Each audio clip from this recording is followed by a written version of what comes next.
Ensuite, c'est l'heure de l'édito politique de Natacha Polony. Le Grand Matin Sud Radio. L'édito politique. Bonjour Natacha. Bonjour. Alors, fin de la deuxième semaine de déconfinement, on en parle. Premier grand week-end de mai avec pont. Chacun y va de son bilan. Alors justement, Natacha Polony, est-ce qu'on peut même dresser un bilan ? En fait, c'est tout le problème parce qu'on est dans un entre-deux, une sorte de bulle spéculative de bien-être. Il fait beau, on est encore sur les bénéfices du confinement avec baisse du nombre de morts, baisse du nombre d'accueils en réanimation. Et si le déconfinement a provoqué des nouvelles contaminations, en fait, on ne le sait pas encore. Et surtout, la crise économique et sociale qui va être d'une violence inouïe n'est pas encore là et ne se fera ressentir en fait qu'au mois de septembre. Et ça, il va falloir s'y préparer, mais autrement qu'en programmant ses vacances. Oui, c'est ça. Et en même temps, on n'arrête pas de nous dire aussi qu'il faut éviter une deuxième vague. Peut-être, vous en pensez qu'on en fait assez ou pas ? Je dois vous avouer qu'en fait, il y a des moments où vraiment, je comprends pas les choix de l'exécutif et des autorités de santé. Alors peut-être que je suis nettement moins savante que tous ces gens qui nous ont raconté des tas de choses passionnantes sur les masques et les tests. Mais regardez, premier point, on se refuse toujours à rendre le masque obligatoire dans l'espace public et après, on se plaint que les gens oublient la maladie, se réunissent sur des esplanades ou sur les quelques plages rouvertes. Et surtout, on entend le directeur de la santé, Jérôme Salomon, obligé d'inciter les gens à aller se faire tester parce qu'en fait, on est très très loin des 700 000 tests par semaine qui avaient été promis.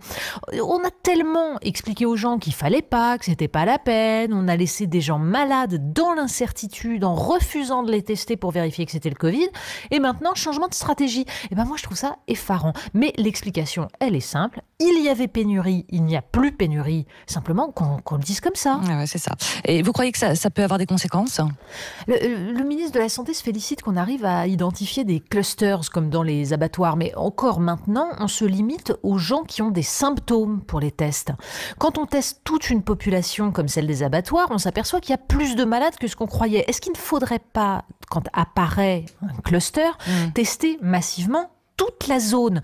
Dans certaines régions d'Italie, comme en Vénétie, c'est ce qui a été fait et c'était efficace. En fait, ce qui est gênant, c'est qu'on continue à avoir l'impression que les autorités préfèrent nous sermonner que d'utiliser les outils imparfaits mais utiles qui sont à leur portée.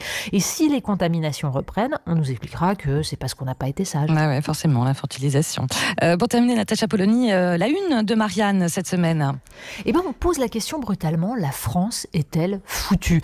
On a tous eu l'impression d'un déclassement monstrueux quand on a vu des soignants obligés d'utiliser des sacs poubelles pour se fabriquer des blouses. Et pourtant, ce pays a des ressources formidables. Alors, on donne les raisons d'y croire et surtout les solutions, celles qui sont immédiates et celles qui sont à long terme pour se relever. Oui, parce qu'il faut quand même.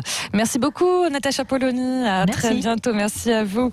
Avec Benjamin Glaise. On continue bien sûr ce Ça fait du bien, un petit peu d'optimisme. Parce que sinon, c'est pas possible, quoi. Quand même. Franchement. À suivre dans une vingtaine de minutes, notre invité à 8h moins le quart, c'est Jean-Pierre Masse, président des entreprises du voyage. Il paraît qu'il est réputé pour être dans le parler vrai, lui aussi. Ça tombe bien, il est un peu sur la bonne station. On parlera justement du secteur du tourisme, certes en crise, mais soyons positifs. En période de toute crise, on doit se réinventer aussi. Et forcément, on parlera du tourisme. Tout est à faire. Et voilà, du tourisme made in France pour nos vacances d'été, qu'on espère bien sûr normal, comme avant, même si tout ne sera pas forcément comme avant. Allez, à tout de suite. 6h, 10h, le Grand Matin Sud Radio.